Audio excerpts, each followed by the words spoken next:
Ce virus contient alors son propre ADN qui n'est pas nocif, qui est inoffensif, et le gène d'intérêt, ça veut dire le gène codant pour l'enveloppe protéique du virus, qui n'est pas aussi nocif, qui peut déclencher la réponse immunitaire sans nuire au corps. De cette façon, puisqu'il contient ce gène, alors les protéines de surface, les antigènes de surface qui vont être synthétisés, vont être propres à quel virus à votre avis? Bien sûr, au virus herpès, parce que le gène qui est là, il provient de ce virus, du virus herpès. La sixième étape, c'est l'injection du virus recombinant inoffensif. Et je vais avoir l'apparition de l'enveloppe protéique de l'HSV, ça veut dire du virus herpès.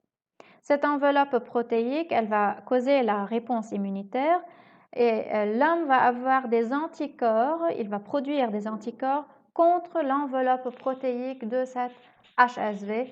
De cette façon, le vaccin est conçu, il est préparé et la réponse immunitaire contre ce virus a lieu.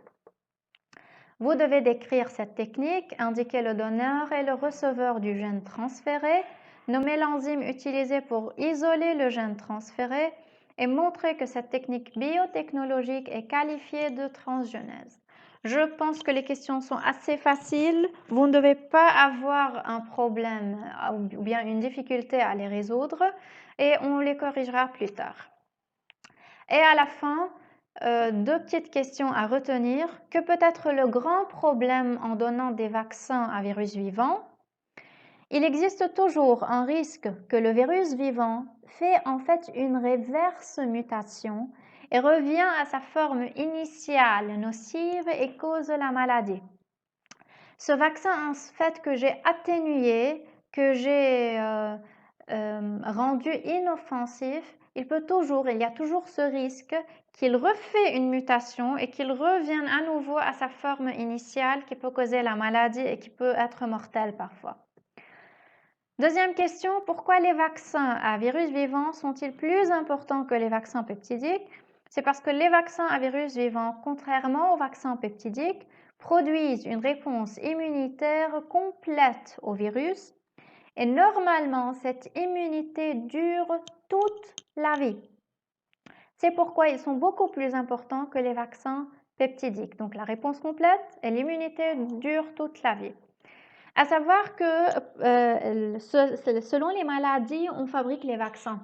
Il y a des maladies auxquelles on fabrique des vaccins peptidiques et d'autres maladies auxquelles les vaccins sont à virus vivant. Donc, dépendamment des maladies, on fabrique les vaccins. D'accord?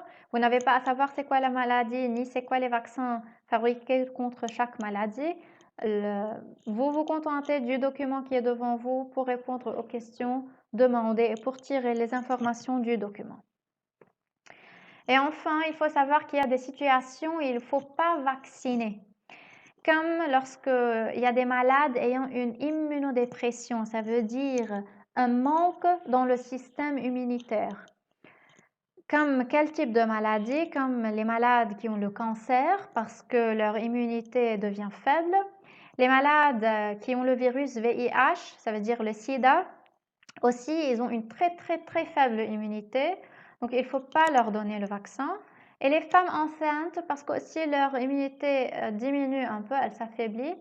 Surtout, je parle des vaccins vivants, parce que les vaccins vivants sont plus graves que les vaccins peptidiques s'ils font la reverse mutation.